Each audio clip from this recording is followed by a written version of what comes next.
Muito bem, aí está o capítulo em aprendizado, capítulo importante, capítulo aí que marca um pouco a maturidade da obra Libertação. Libertação é uma obra sui generis da coleção de André Luiz, a gente já comentou isso em reuniões anteriores, por conta do enfoque que André Luiz dá nessa obra. O foco e o tema que ele desenvolve na obra é muito distinto de, por exemplo, no Mundo Maior que a gente abordou, que tem aspectos específicos, inclusive para o mundo físico, lembram? Sexo, loucura, transtorno mental, esquizofrenia e assim por diante. E outras reportagens que ele faz em outros livros. Nesse daqui, a gente tem André Luiz descrevendo um tema de maturidade no sentido da compreensão doutrinária, porque diz respeito a uma experiência que é muito mais do plano espiritual do que do plano físico, né? É uma realidade vivida pelo plano espiritual, que nos interessa como encarnados, interessa, né? Mas é uma realidade vivida no plano espiritual, uma realidade de visitação e de pesquisa, perquirição, investigação de regiões, digamos assim, sombrias da espiritualidade, né?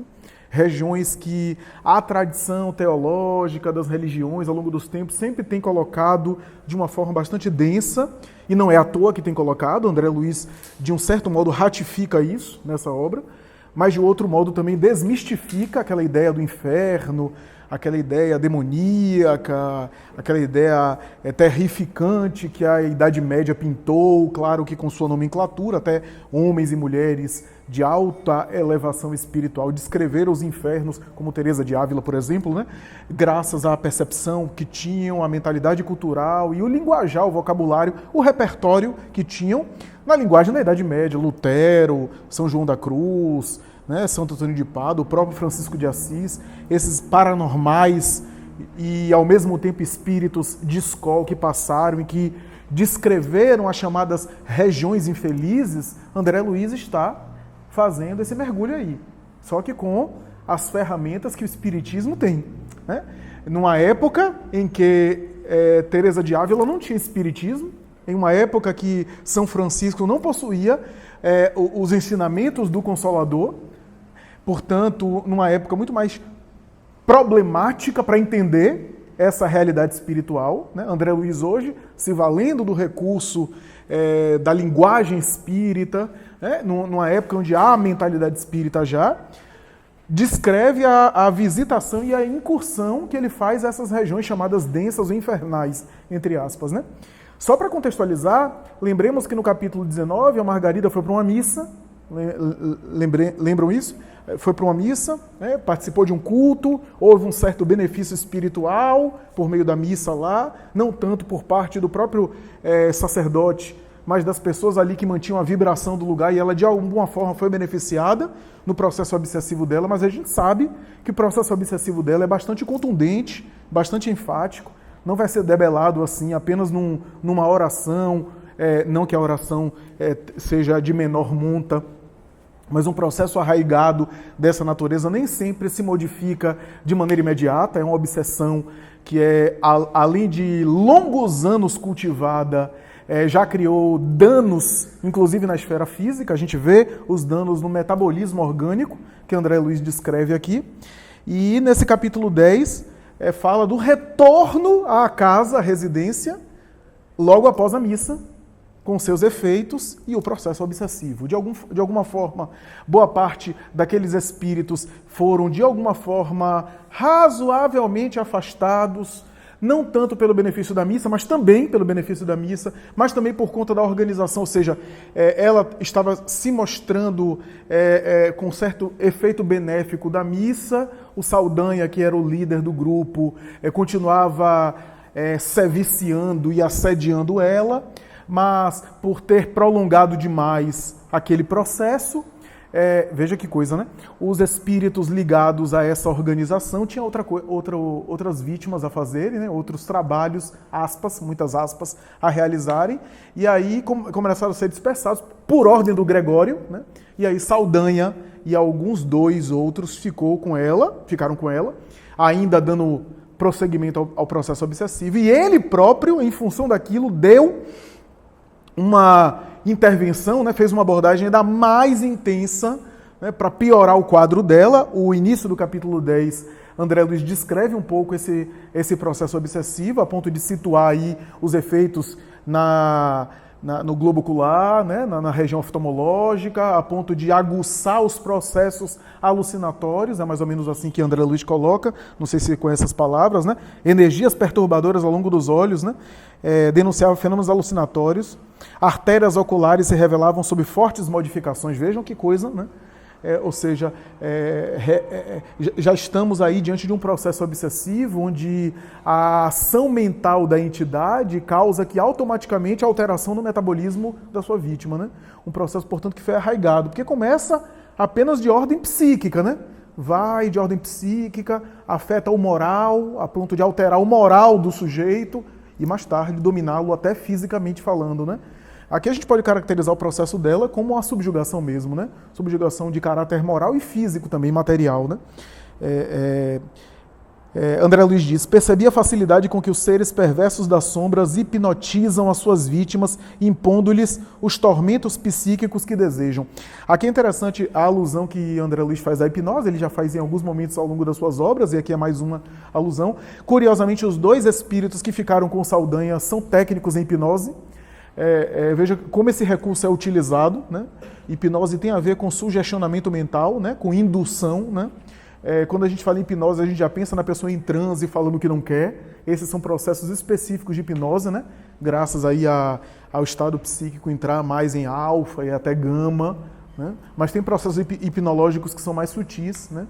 A rigor, quando eu estou aqui falando para vocês, eu estou de alguma forma também exercendo um pouco disso, porque de alguma forma eu estou tentando apresentar os argumentos em prol daquilo que eu acredito ser o raciocínio daqui, ainda que com todas as boas intenções das motivações de ser fiel ao texto doutrinário, há aqui uma tentativa de, não diria de convencimento, mas de apresentação e até, de certo modo, de persuasão.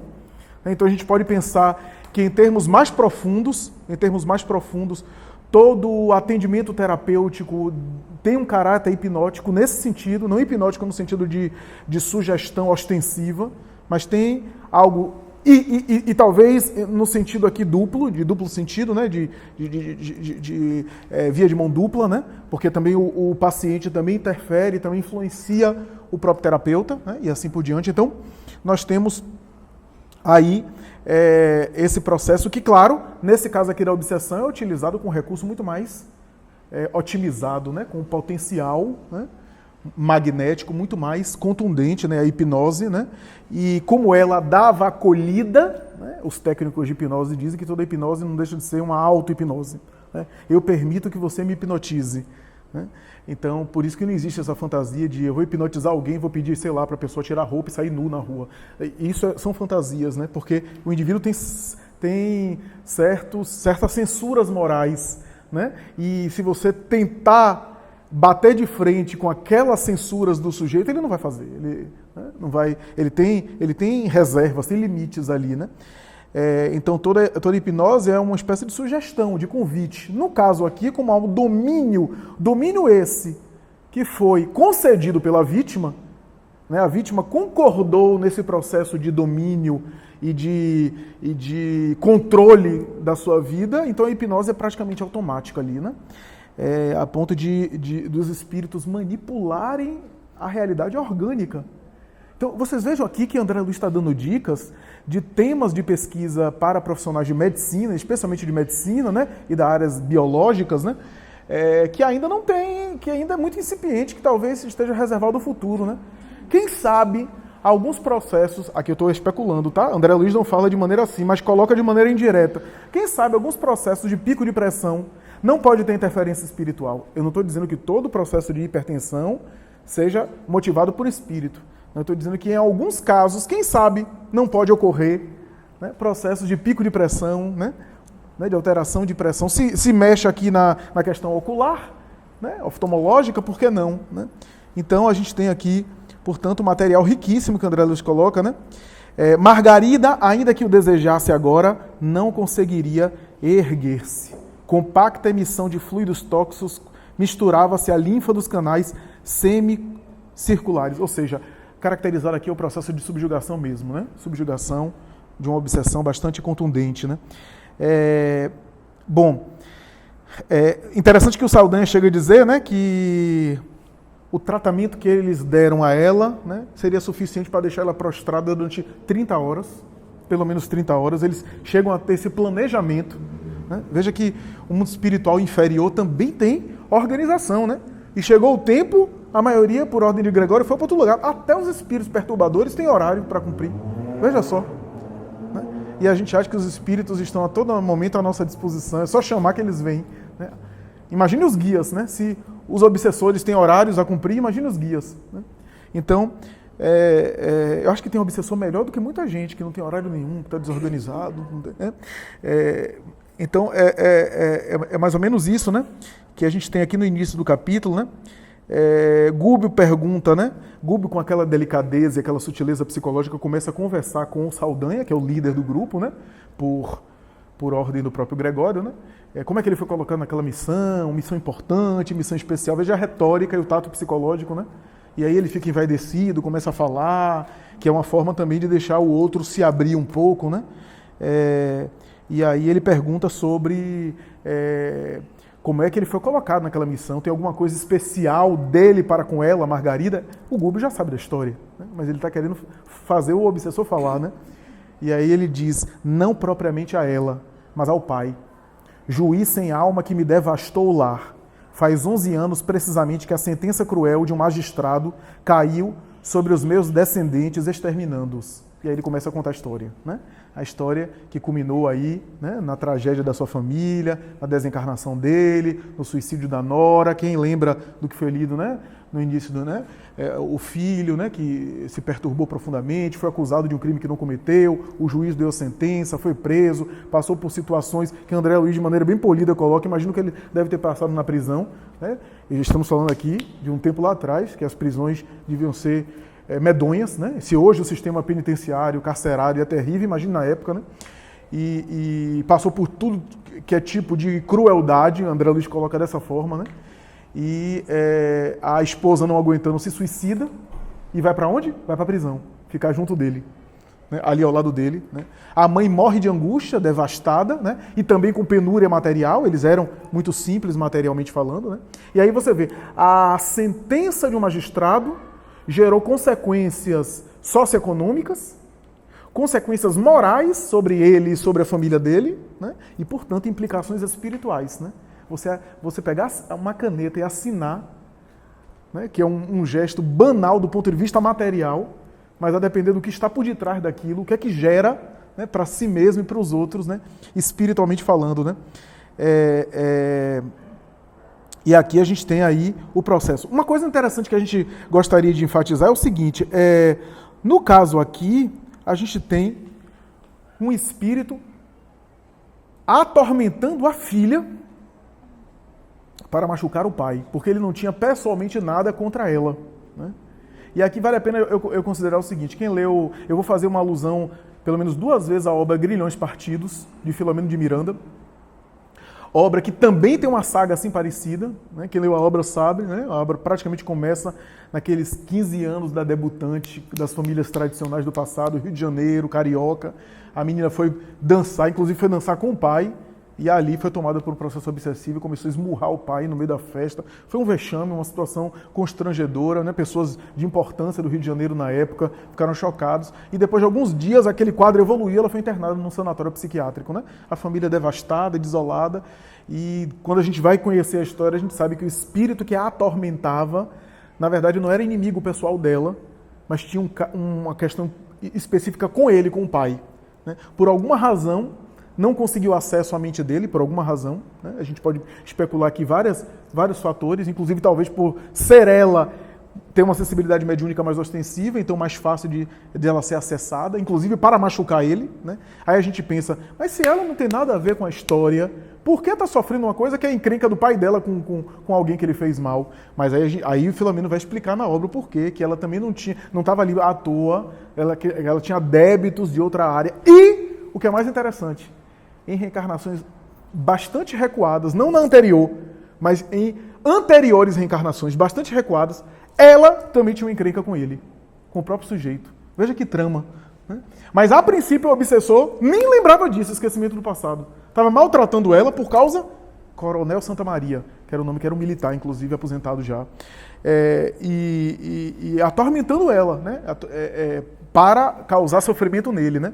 E o drama de Esther, Grilhões Partidos. Esse livro é fantástico, porque aqui a gente tem um diagnóstico de epilepsia também, né? No caso aqui, a gente tem um diagnóstico de epilepsia, e o médico sugerir espiritismo. É interessante porque nesse livro, Grilhões Partidos, tem um capítulo sobre epilepsia, que tem um quadro de epilepsia ali, que Filomeno de Miranda dá uma aula, uma explicação fantástica sobre a epilepsia, dizendo que há epilepsias que são alterações orgânicas no metabolismo, que tem base biológica, de lesão inclusive cerebral, a convulsão verdadeira, um quadro clínico, tem que ter anticonvulsivante, medicação para interromper, né, aquela convulsão cerebral, que às vezes causa até danos, se ficar realmente muito repetidamente, né?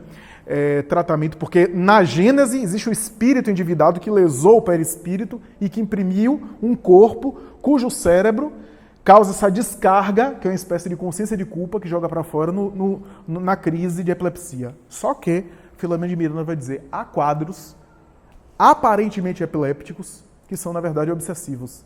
E aí ele faz alusão àquele jovem que Jesus, ao descer do Monte Tabor, atende por sugestão do pai, que os discípulos não conseguiram curar, e diz, meu filho, há não sei quantos dias, é tomado por espírito imundo que faz ele convulsionar até babar sangue. O texto está mais ou menos assim, a depender da tradução, algumas traduções mudam, mas enfim, e chega a dizer que ele cai de noite e de dia, na lua ou no sol, né? Filomeno de Miranda diz que aquele é um quadro aparentemente de epilepsia, mas na verdade tinha um fundo obsessivo, né? Onde há um transe, uma convulsão, primeiro uma convulsão, ele diz assim, e depois um transe, que é diferente da convulsão da epilepsia para depois o coma, o apagar da consciência.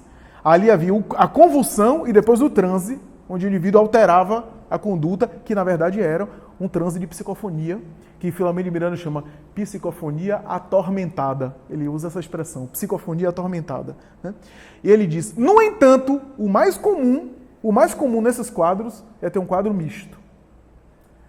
Epiléptico, mas também com uma ação obsessiva, onde na crise há a aproximação do espírito algoz, que era a sua vítima e que agora está tentando vingança, e que a aproximação dele, graças à culpa do paciente, faz ele entrar na crise. Ou seja, um quadro que é clínico, que precisa ser tratado de maneira médica, para a gente não cometer o erro de dizer, não é mediunidade, porque eu já vi, a pessoa está passando mal, tendo crise, é mediunidade, coloca ela para desenvolver a mediunidade. Imagine, a pessoa vai desenvolver a convulsão na reunião mediúnica. Então é necessário tratar medicamente, mas que tem um fator espiritual, né? Aqui, Grilhões Partidos também, Filomeno de Miranda narra isso de maneira excepcional, né? E aí ele fala do drama dele, né? Saldanha fala do drama dele, do filho Jorge, de acompanhar todo aquele drama todo dele, né? Da desencarnação da própria mulher, que ficou atormentada também, da nora, etc. E ele se revoltou contra esse juiz, especificamente. Só que aqui eu queria fazer também um outro raciocínio. Emmanuel, na obra Pensamento e Vida, em um dos capítulos, que eu não vou lembrar agora, se não me engano, é um capítulo sobre profissão, ele vai dizer que muitas vezes, é profissão, meu Deus? Ou é vocação? Ele fala, quando ele cita, por exemplo, o magistrado, ele fala que assim, o juiz que lavrou sentenças condenatórias, condenando inocentes, ou recebendo dinheiro por fora para arbitrar de maneira arbitrária, volta ao mesmo tribunal para ser vítima das leis e das situações injustas que ele próprio perpetrou, né? A gente tem em Hollywood alguns casos assim, né? Recentemente assisti um filme assim, baseado em fato real, de uma pessoa que pegou prisão perpétua, depois converteu para pena de morte, até o último momento tentando provar, e agora se sabe com o DNA, com o exame, que ela era inocente, né? Quantos casos de pessoas que eram acusadas de estupro e eram condenadas a estupro e não eram, com o exame de DNA hoje, consegue, né? E no passado. E aí Emmanuel está dizendo que também essas pessoas não estão ali ao acaso, né? em que pese aí daquele que provoca o escândalo, né? Aí daquele que provoca o escândalo, embora seja necessário que haja escândalo. Então eu fiquei pensando nesse Jorge, nesse personagem aqui, que deve ter certamente tem alguma questão aí, e foi vítima, claro, do livre-arbítrio inadequado de um juiz, né? Ele acabou por passar por uma provação dessa natureza, sendo vítima inocente de um crime que não cometeu, né, por uma questão de preconceito talvez, de condição socioeconômica, era mais simples, então foi responsabilizado, e o juiz acumulou aquele débito, né, aquele débito ali, de tal forma que ele tinha acesso. E aí a gente entra no caso aí da família do médico, né, que eu acho muito interessante como o André Luiz vai mudando de assunto aspa, né? Vai focalizando um outro aspecto ali, né? O médico meio que desinteressado na questão do paciente, de repente começa a ser influenciado ali, ser sugestionado e de repente fala em espiritismo, para não se comprometer, ele diz assim, pois é, espiritismo às vezes dá algum jeito, algum resultado, afinal tem um poder de sugestão, as pessoas são muito impressionadas, de repente o quadro dela pode melhorar, eu tenho visto notícias a esse respeito, embora não conheça muito, né? É interessante o Maurício, enfermeiro, que é mencionado como sendo um enfermeiro do próprio médico, que agora estava desencarnado e ajudava ele. Veja como esses laços, né? A gente tem laços interessantes, a gente faz laços aqui, não se sabe como é que vai, né, se processar, né? Porque a gente pensa só nos guias espirituais que já tem laços lá de séculos atrás. E às vezes os vínculos que a gente estabelece aqui, depois esses vínculos permanecem. Porque o laço do passado que é forte, um dia começou do zero. Um dia aquele afeto que é de séculos, começou por primeira vez. Como eu comentei no vídeo recente, o afeto que Ivone Pereira tem por Charles, o seu guia espiritual, é de séculos, mas um dia teve o primeiro contato. Quem leu a obra de Ivone sabe, né, até onde a gente sabe, o primeiro contato onde foi. Né? Charles era um potentado, né, do início da era cristã, né, um grande príncipe, inclusive oriental, né, e tinha um harém de mais de 15 esposas, e Ivone foi comprada. Ivone, a personagem da época, se não me engano, se chamava Lígia, foi comprada por ele para ser mais uma esposa dele. Só que quando ele viu, ele se deslumbrou, se desinteressou pelas outras, inclusive, né, acabou mal, numa tragédia, né, porque ela acaba morrendo, etc., e ele se suicida, né, ele fica mal, né, e volta como um mendigo da mesma região, né? Inclusive padecendo o sistema político injusto que ele mesmo estabeleceu, que ele era um príncipe da região. Né? Só que aí, você veja, né? Que tragédia ele viveu, né? Mas a partir daí, ele toma um caminho espiritual que ela não conseguiu acompanhar. Traição, adultério, calúnia, suicídio, foi ela assim ao longo das encarnações. E ele, só em outro caminho, outras escolhas. E foi evoluindo de tal forma que se tornou guia espiritual dela. Né? Mas um dia estiveram ali horizontalmente. Né? Então a gente tem esses vínculos, né? Esses vínculos que começam por primeira vez. A gente pensa, Paulo Estevão, por exemplo, né? Eu não sei, pode realmente ter algum vínculo anterior, claro, pode ter, né? Mas até onde se saiba, a gente tem ali Saulo e Gesiel, que mais tarde fariam uma parceria, né? A princípio como inimigos e depois uma parceria espiritual. Né? Parceria que ele assessorava o próprio Paulo do mundo espiritual, né? Ele desencarnado, Estevão desencarnado, assessorando Paulo. É uma parceria cujo vínculo, até onde se sabe, pode ser que tenha remonte a outras experiências, mas que teve ali o contato naquela encarnação de maneira até hostil, né? Até de animosidade, pelo menos de maneira unilateral. Né? Então a gente tem, portanto, esses vínculos aí, o enfermeiro. Eu lembro aqui de alguns enfermeiros, né? Por exemplo, Zé Arigó, o grande médium, né? Zé Arigó era enfermeiro do Fritz. O Fritz, que operava por ele, era um médico da Alemanha da Primeira Guerra Mundial, da primeira, que já havia experiências macabras em cultura alemã, né? Um médico bastante impiedoso, né? Ligado a essa coisa da destruição, da chacina, né? E Zé Arigó teria sido enfermeiro dele. Né? Ou seja, ambos desencarnaram, Fritz ficou no além, Arigó reencarnou para continuar sendo enfermeiro dele, só que enfermeiro médium. Né? E operando daquela forma. Né? Então, a gente tem, portanto, esses vínculos. Né? E é interessante porque, assim, André Luiz diz assim, que quando esse Maurício chegou, a conversação ia a meio, quando a entidade, evidentemente bem intencionada, compareceu, nos viu e demonstrou compreender-nos a posição. Nos viu e compreendeu a posição. Ou seja, não se falavam nada, eles estavam diante de Saldanha, obsessor, né? uma obsessão espiritual, com ovoides em cima de margarida. Mas o sujeito entrou, melhor dizendo, entrou na casa do médico, né? Aquele clima denso, aquela perturbação entrou, os dois trocaram o olhar, se reconheceram. Veja que o espírito que está em uma condição, ele se reconhece, mas os outros não conseguem perceber, né? Por conta da sintonia vibratória, né? Eles até se identificam, né? Porque fixou em nós cauteloso olhar, sem dizer palavra, cercando-se do médico solicitamente, qual se lhe fora dedicado enfermeiro. E aí o capítulo avança. É interessante porque quando o médico consegue captar de maneira imperfeita a sugestão e sugere espiritismo, por que você não tenta o espiritismo? Gúbio deve ter vibrado de festa por dentro, né? Mas ali quieto na dele. E Saldanha, olha Saldanha, sob o riso escarnio de Saldanha, que dominava amplamente a situação. Esse riso aqui parece um riso de nervosismo, né? Porque Allan Kardec vai dizer na obra dele o seguinte: a mediunidade é a forma de desmascarar os espíritos grosseiros. O médium é a lupa, ou é o microscópio, que desmascara as entidades malfazejas. Né? Porque o médium, ele deflagra. Né? A percepção mediúnica consegue constatar a entidade espiritual que está agindo às ocultas, em perturbação. Né? E por isso há uma agressão de maneira bastante especial de espíritos contra médiuns. Especialmente contra médiuns, porque os médiuns são esses faróis que revelam o mundo espiritual, né? Contra o que os espíritos perturbadores investem contra. Por isso, esse mal-estar do Saldanha, né?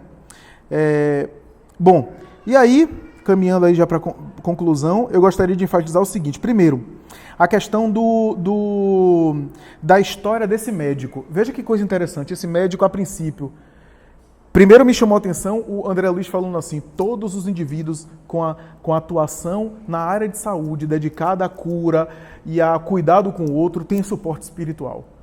Porque saúde orgânica, eu estou falando de saúde orgânica é objeto de preocupação dos espíritos. Por quê? Para que os espíritos cumpram as tarefas do planejamento reencarnatório. A gente é que maltrata a saúde física, mas o que os espíritos podem fazer para nos ajudar a minimizar os danos que a gente faz à nossa saúde física. Agora, quando a gente colabora, a gente tem o Divaldo Franco, né? Que não desencarna nunca. Né? A gente vê o Divaldo Franco, o tempo passa e filhos dele aí desencarnando, neto desencarnando e ele ficando. 90 e poucos anos viajando. Que força é essa? Né? Porque é um sujeito que, além de cuidar-se, ele se cuida psiquicamente, né? Por conta do tipo de vida que ele leva, né? Então ele se sobrepõe, né? Aí é moratória, o amparo do mundo espiritual. Porque, cá pra nós, o mundo espiritual quer que você desencarne logo? Não quer. Para dar trabalho para eles. Por mais que a gente fique aqui no plano físico, se a gente colaborar, o mundo espiritual nos ajuda a ficar. Claro que tem situações específicas do planejamento de cada um que o indivíduo desencarna de maneira precoce, né? Mas, se você come um pouco de fibra e faz alguma atividade física, se não morre antes dos 60, é só uma questão de cuidado. Se morre antes dos 60 é porque já tinha um câncer programado no mapa genético, já tinha alguma coisa assim. Estou falando de maneira grosseira, claro, de maneira caricatural, para dar uma ideia de que, claro, tem coisas que estão programadas, mas a maioria das coisas a gente que faz, nas escolhas que a gente realiza, né? E é interessante a gente perceber o seguinte: um médico mesmo materialista tem ajuda. E aí André Luiz, ou outro personagem, diz: se os médicos orassem, né? Porque se ele já tem intuição, né? Porque medicina é difícil. Medicina não é exata, você está com o paciente, ele relata sintomas, e quando ele relata sintomas, abre na cabeça do médico assim: pode ser isso, pode ser aquilo outro, e aí, que conduta eu tomo? Eu posso dar esse remédio aqui para esse caso, mas se for esse outro caso aqui, eu tenho que ir para outro caminho terapêutico. E aí, o que é que eu faço? Eu tenho que apostar em uma hipótese diagnóstica. É aposta em alguns casos. Né? Claro, faz exame, etc., mas tem quadros que se confundem uma síndrome com outra. Então, como a intuição é importante, né? E melhor ainda, uma intuição espiritual, né? E às vezes uma intuição perturbadora que o médico pode ter por conta de uma entidade malfazeja para perturbar o paciente. Então sugere lá um medicamento que o paciente é alérgico e o paciente tem um choque anafilático. O médico não sabia que era alérgico, porque senão não ia dar. Mas às vezes foi induzido a. Olha só. Né? Então, e aí interessante aqui, uma outra coisa que André Luiz enfatiza aqui, que é a questão amorosa, a questão conjugal, quando fala da segunda esposa desse sujeito aqui. Ele descreve o seguinte, que homem inteligente, mas muitíssimo arraigado à remuneração dos sentidos, o nosso amigo não suportou a viuvez e desposou há 5 anos uma jovem que lhe exige pesado tributo à maturidade respeitável. Ou seja, possivelmente era uma menina bem mais nova, que devia causar dor de cabeça a ele. Estou falando na minha linguagem, que André Luiz é muito elegante para colocar essas coisas. Né? Uma menina nova que deveria estar torrando o juízo dele, né?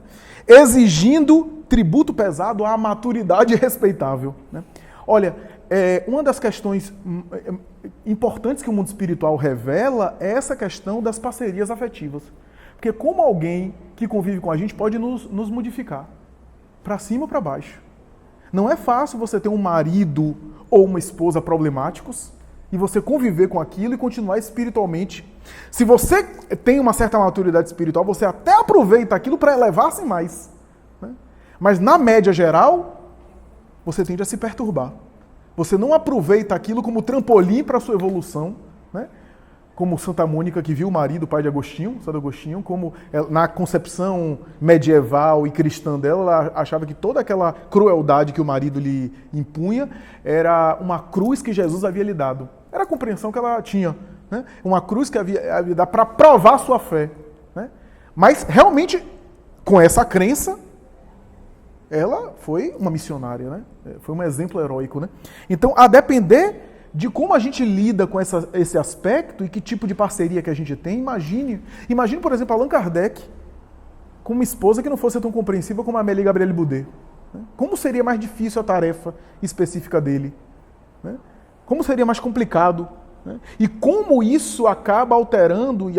Eu me lembro de Raul Teixeira. Raul Teixeira, ele teve uma noiva, ele namorou e teve uma noiva, e ficou às bordas do casamento, né?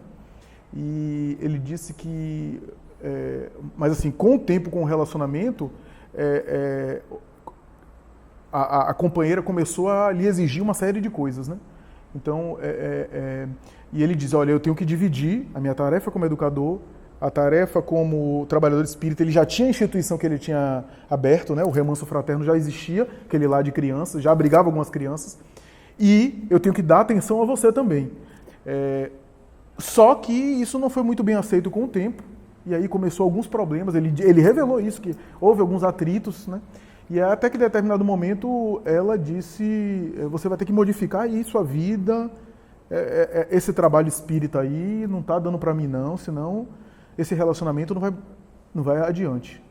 E aí Raul disse que, infelizmente o trabalho espírita eu não vou abrir mão, etc. E houve aquele atrito. E ela própria que rompeu o noivado, a mulher. E foi adiante.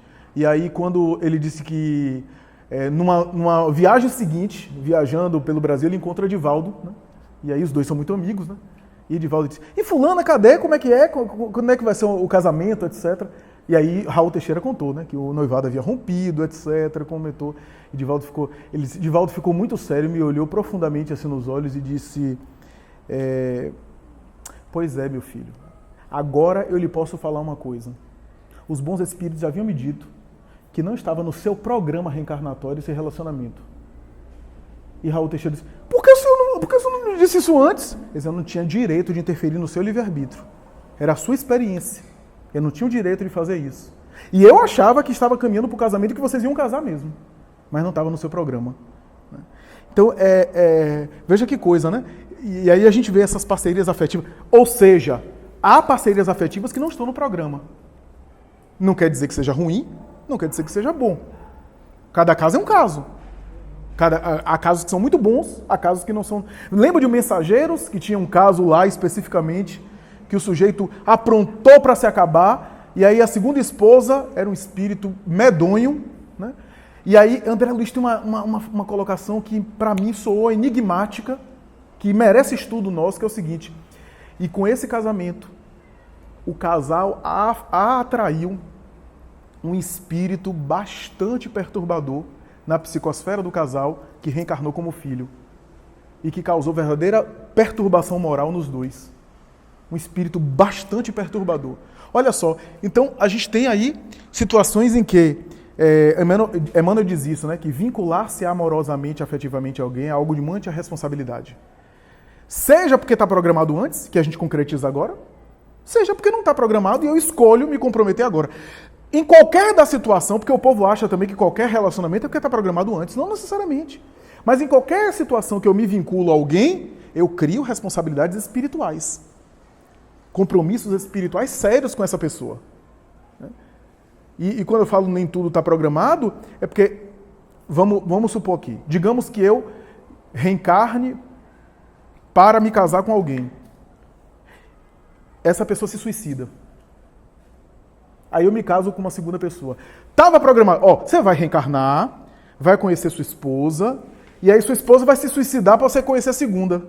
Não estava. Porque não está programado ninguém se suicidar. A questão é, como a gente não tem acesso ao nosso programa quando a gente está encarnado, eu não sei se essa primeira esposa estava programada e ela optou por alterar o programa ao se suicidar, ou não estava programada, eu encontrei com ela, etc. E a outra esposa é que tinha algum tipo de programação e aí sim que tinha algum vínculo anterior. Pouco importa. Pouco importa. A rigor, pouco importa. O que importa é o que a gente faz desses vínculos. Seja porque é programado previamente, seja porque a gente agora opta e escolhe. E aqui a gente tem aqui uma ênfase que André Luiz dá a essa questão. E uma outra coisa importante. Quando a gente pensa em baixa vibração, ele descreve a casa desse médium, esse médico, com uma densidade vibratória desagradável, um clima denso, entidades perturbadoras no ambiente, e exalando aquele mal-estar, a ponto da esposa, quando depois da discussão foi tirar a sesta, né, foi dormir, tirar um cochilo, ela estava envolvida em substâncias cinzentas. Olha o ambiente doméstico. Além da perturbação, a primeira esposa em casa, os filhos antipatizando com o pai e com a madrasta, a obsessão ali familiar, né? E assim por diante. Espíritos retidos, a própria primeira mulher que não conseguiam ser liberados porque os filhos a mantinham ali. O ambiente desagradável e denso, mas uma coisa me chamou a atenção dessa descrição. Sabe o que é que mantinha isso daí? Não era desejo de matar ninguém, não era uso de cocaína, porque quando a gente pensa em baixa vibração, a gente já pensa assim, né? A pessoa está dependente químico, se drogando para se acabar, né? Tá tomando heroína na veia, tá com pensamentos suicidas, né? Tá participando de orgia, né? Sexo grupal. A gente já pensa logo um negócio assim bem suave, né? Para não dizer o contrário. O que estava deixando essa vibração aqui densa era bate-boca, era discussão. Ele chegou ainda, assessorado por Maurício, sentou, o filho deu uma alfinetada nele. Isso é hora de chegar no almoço, atrasou, aí ele já ficou querendo voar na jugular do filho. Aí a esposa começou a bater boca com ele, aí ele foi lá e começou a discutir com a esposa. Aí o que é que André Luiz fala? O duelo mental nesta casa é enorme, mas ele diz mais, ele diz o seguinte, eu não vou achar agora não, mas ele diz assim,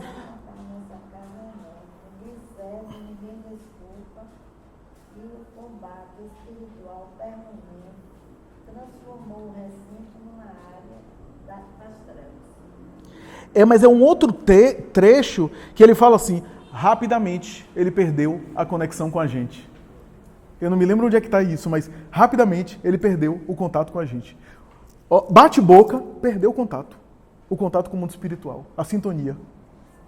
Que é o que a gente mais faz. André já falou uma coisa da realidade nossa. Bater boca é um negócio que a gente até se vicia. Então o clima de litígio, de discussão no mau sentido, né? O bate-boca nesse sentido, é perturbador. E aí, já caminhando para o final, eu sei que me alonguei muito, minha gente, mas assim, eu estou pegando tempo de Paulo Patrício aqui, que não veio, mas...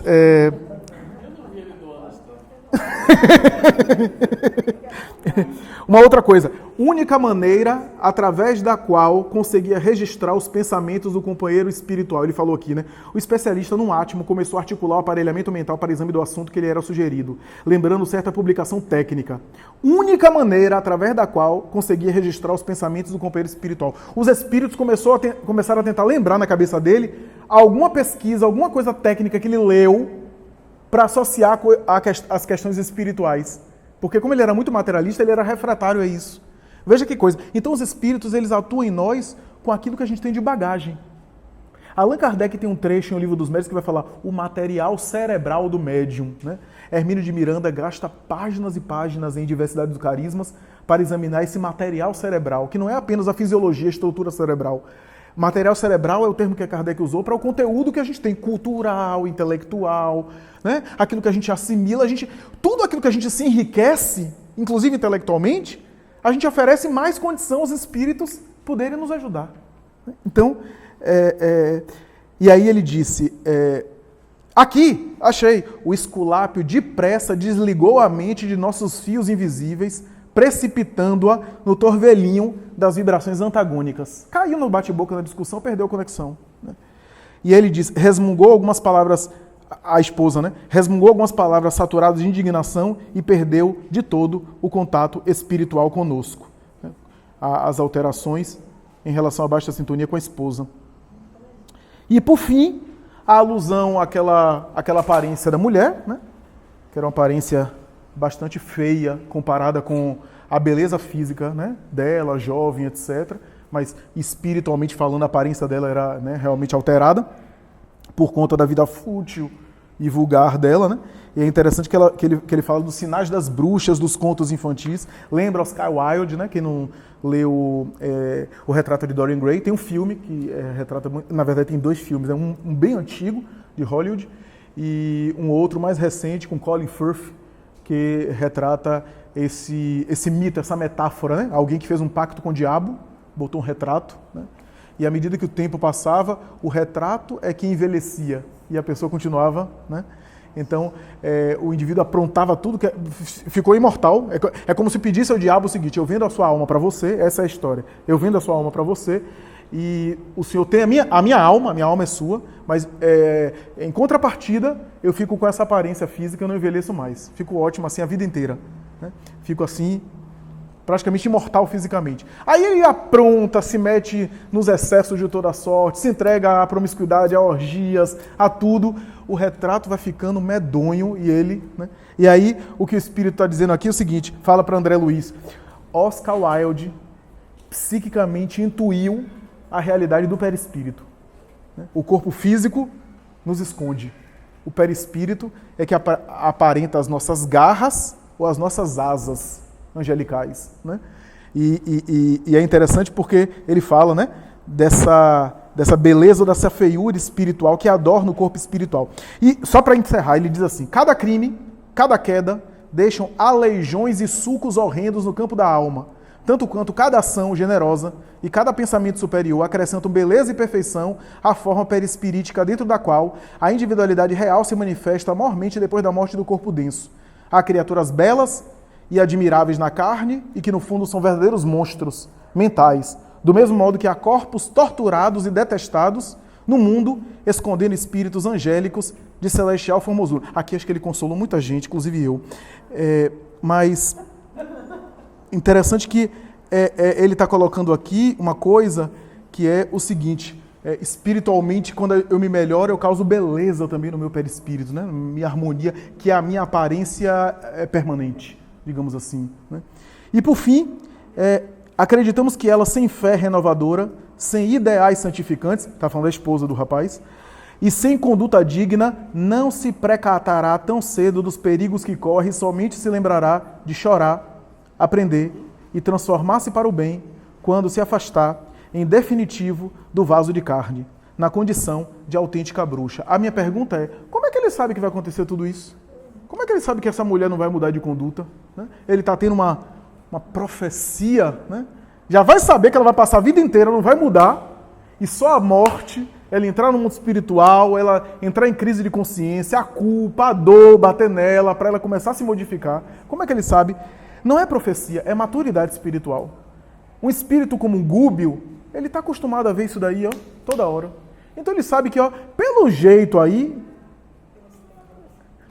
pelas tendências... Exato. É isso que acontece. Imagine Jesus. Por isso que Jesus olhava e já sabia que ia morrer. né? Ele via lá na frente. Né? Não é porque ele já estava tudo planejado, programado. Né? A maturidade de um espírito desse, que já percorreu tudo isso, eu sei onde isso vai dar. Né? Então, quando a gente amadurecer, não é que a gente vai prever o futuro, é porque a gente já caminhou por isso, por esse passado. Então a gente já visualiza o que a gente já viu. Né? Não, duas coisas só que eu queria falar aqui. A primeira é sobre essa menção que ele faz da influência mesmo entre materialistas. Ontem eu lia um texto de Freud sobre luta e melancolia e eu fiquei muito impressionada porque tem uma parte do trecho que ele fala que na melancolia é como se a gente se afeiçoasse com o vazio que o ente querido parte e a gente se afeiçoa àquele vazio, né? E há uma espécie de influência sobre a nossa autoestima. E tem uma parte do trecho que ele diz: observa-se, em não raros casos de luta e melancolia, o indivíduo tendo uma espécie de alucinação que parece ver a pessoa que se foi, nos locais onde ela costumava estar, dentro de casa, andando pela rua. E aí eu parei e pensei assim, meu Deus, será que isso daqui não pode ser uma visão espiritual, até mediúnica, do ser que se foi? E que ele, como materialista, disse que isso era uma espécie de psicose, uma alucinação, uma visão. E eu achei isso bonito porque, mesmo ele materialista, ele conseguiu, com todas as suas limitações, pelo menos fazer uma mudança e promover uma divisão. Ele, como médico, decide abandonar a academia, né, com todas aquelas regras, aquelas condutas, aquelas terapêuticas bem estabelecidas, e funda uma terapia completamente nova, né, de ajudar, de enveredar pelos conteúdos mentais das pessoas, colocar as pessoas para falar e tentar fazer uma terapia voltada para isso. E eu acredito que hoje os médicos, mesmo os materialistas, também têm essa visão, que às vezes eles não conseguem dizer que é uma presença espiritual, que é uma visão mediúnica, mas eles percebem. Vou dar um exemplo. Fibromialgia é uma doença reumática, reumatológica, né, que atinge principalmente mulheres. Eu tenho estudado muito sobre ela, porque observa-se que o exercício físico provoca alívio da dor. Os médicos diagnosticando, ainda hoje não há um consenso sobre qual é a causa. Tem uma função reumatológica, mas não é apenas isso.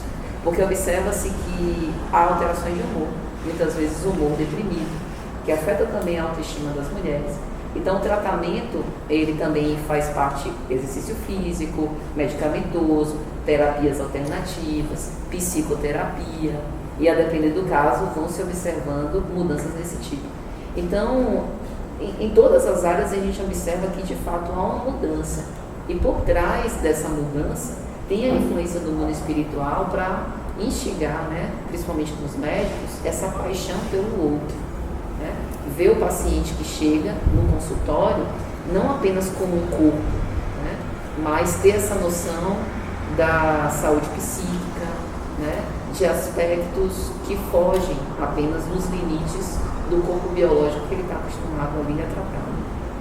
A pessoa vem para ter uma vida celibatária, mas aí faz uma escolha pelo livre-arbítrio e resolve casar, conhece, apaixona e ele falou assim, pode levar uma vida de afeto, criar uma família e ter uma responsabilidade e não ter perdido o seu caminho.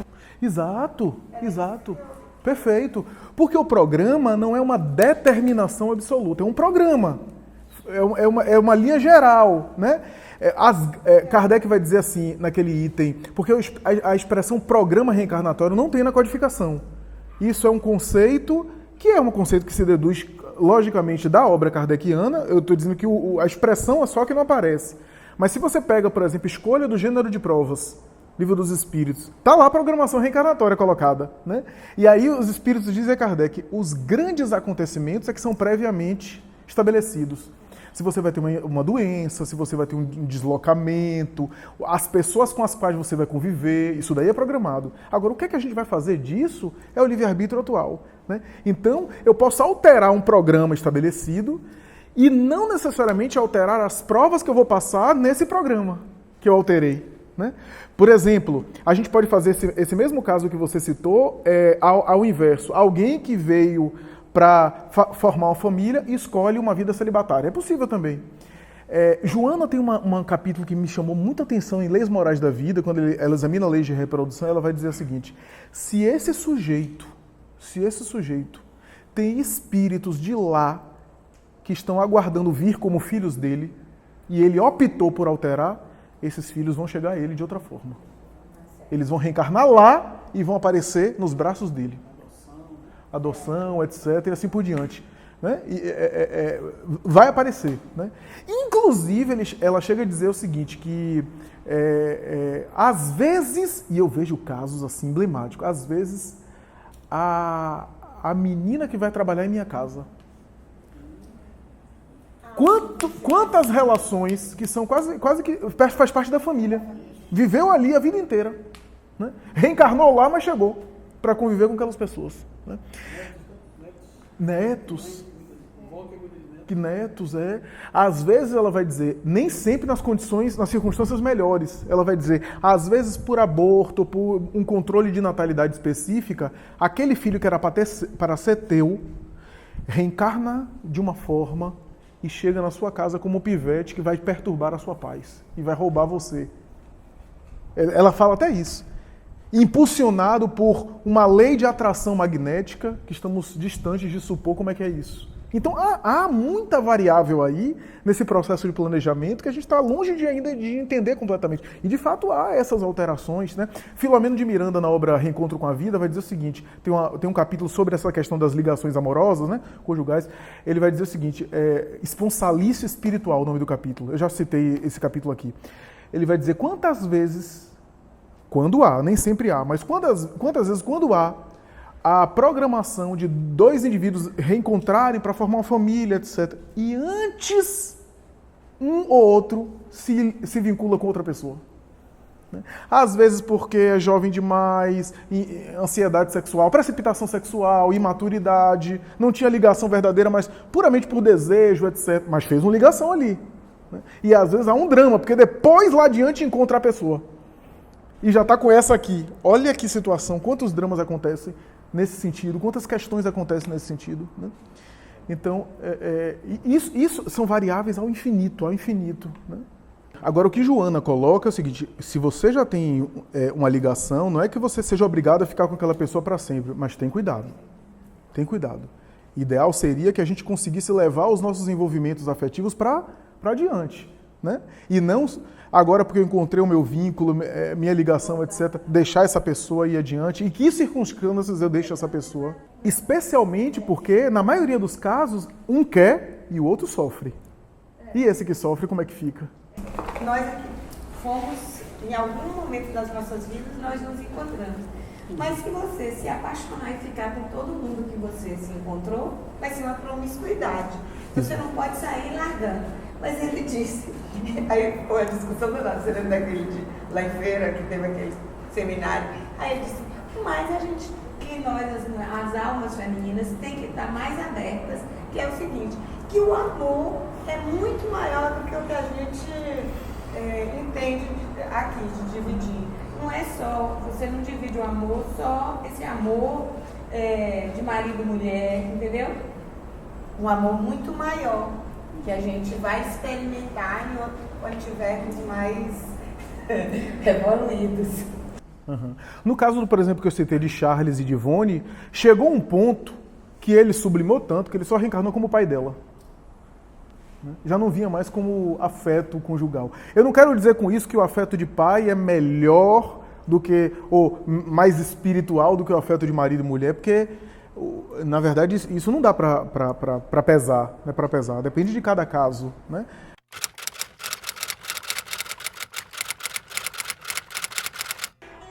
Pode ser ambos, né? Pode ser tanto uma coisa quanto outra, né? É muito difícil, porque você veja os fenômenos alucinatórios que o espírito estava provocando aqui na obra, no capítulo que a gente leu, né? Fenômenos alucinatórios que ele estava provocando, ou seja, o que Margarida estava vendo não era uma visão mediúnica, era a alucinação que o obsessor estava produzindo. Existem alucinações que são de caráter biológico, né? Cerebral mesmo, né? Alteração da bioquímica cerebral e causa alucinação. Tanto é que em drogas, substâncias químicas, quantas vezes, né? LSD e outras substâncias. E mesmo a maconha em excesso pode causar alucinação, né? Os MDA, né? Êxtase e assim por diante, né? Pode também causar alucinação. Então, alucinação mesmo, né? Mas às vezes pode ser realmente um conteúdo mediúnico. E às vezes, Lígia, no caso da esquizofrenia, pode ser também um quadro misto, claro, né? A presença espiritual, etc. E uma espécie de reminiscência do passado. Exato, exato. E uma coisa curiosa, na esquizofrenia é muito comum ter alucinação auditiva, mas a visual não é tão comum assim. É mais raro as alucinações visuais, né? Então pode ser algo mediúnico mesmo, pode ser.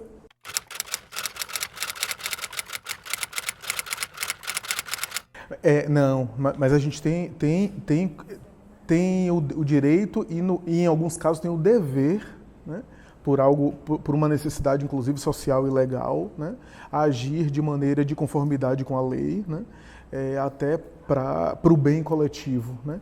É diferente do juiz que ele condenou o inocente. O cara era inocente, me parece que ele sabia, a obra sugere que ele sabia, e ele ainda assim condenou. Quer dizer, é saber que está fazendo errado e condenar, né? Alguém que vai ser... Ele privou o indivíduo da liberdade dele, né? Ele condenou a prisão, né? Alguém que não cometeu aquele crime, né? Eu acho que ele sabia, porque eu acho que isso daí é compreensível. Tipo, eu tenho ali os autos do processo, né? Eu tenho ali os elementos e aquilo que eu tenho me faz supor que o sujeito é condenável. Eu não estou agindo errando de má fé, né? Eu errei por ignorância, eu não sabia, né? Mas no caso aqui, André Luiz fala assim, influências políticas chegaram próximo a ele, inclusive pressionaram ele para que ele dê a sentença a fim de atender aos interesses. Essa coisa que a gente sabe que tem no judiciário, né? Do tipo, prega aí a condenação em alguém para que um poderoso por detrás não seja afetado com aquele crime, né? Até crimes de policiais acontece isso, né? O policial mata e pega um bandido e diz assim, assuma, porque senão a gente mata você. Né? Policiais corruptos. Tem uma questão que é desde o direito medieval, que tem assim, na dúvida tem pró réu, você absolve. Então, se você não tem prova, se ele tinha dúvida, ele absolvia e ele não utilizou essa... Exato. Exato. Tem um texto do Evangelho, se não me engano, no Evangelho de Marcos, que diz assim que o pecado, eu já falei isso em palestra, o pecado contra o Pai e contra o Filho será perdoado, mas o contra o Espírito Santo não terá perdão. Né? É uma fala de Jesus, né? E isso intrigou muita gente, né? Isso intrigou teólogos, inclusive, né? Que tipo de pecado é que não tem perdão? Como é que Deus não perdoa um pecado? Primeiro a gente tem que entender as expressões que eram usadas na época. O texto bíblico a gente sempre tem que ter muito cuidado, né? Quando a gente fala em perdão, a gente pensa já em um perdão no sentido convencional da palavra, né? O que é que está ali embutido no texto, né? E aí Emmanuel resolve a questão. No Consolador tem uma pergunta a Emmanuel sobre esse trecho específico. O que é que o autor do Evangelho quer dizer com isso? Né? E Emmanuel vai dizer o seguinte: quando a criatura é ignorante nas experiências humanas, os equívocos que ela comete são experiências de aprendizado. Meu filho tem 4 anos. Se ele botar o dedo na tomada e tomar um choque, eu vou punir ele por isso? Eu vou exigir que ele repare o erro dele? Por quê? Agora, se ele for um adulto, ele crescer, for um adulto e pegar alguém e botar uma pessoa para tomar choque, ele é passível de punição. Né? Ele está, inclusive, ameaçando a vida de outrem com isso. Por quê? Qual é a diferença? Porque ele sabe. Ele tem consciência do que está fazendo. E aí Emmanuel desenvolve o raciocínio dizendo o seguinte, que os equívocos por ignorância são equívocos em que a pessoa tem o perdão, entre aspas, ou seja, é aprendizado. Ele aprende com a própria experiência e cresce. Agora, os equívocos que gera aquilo que Allan Kardec fala no Código Penal da Vida Futura, arrependimento, expiação e reparação, que a gente expia, que a gente sofre, que a gente reencarna, inclusive, com as marcas do erro, são equívocos que a gente fez sabendo o que estava fazendo. Não são equívocos por ignorância, a gente sabia. Então, as provações que a gente passa As provas e expiações são débitos desse tipo de equívoco. Conscientes, exatamente.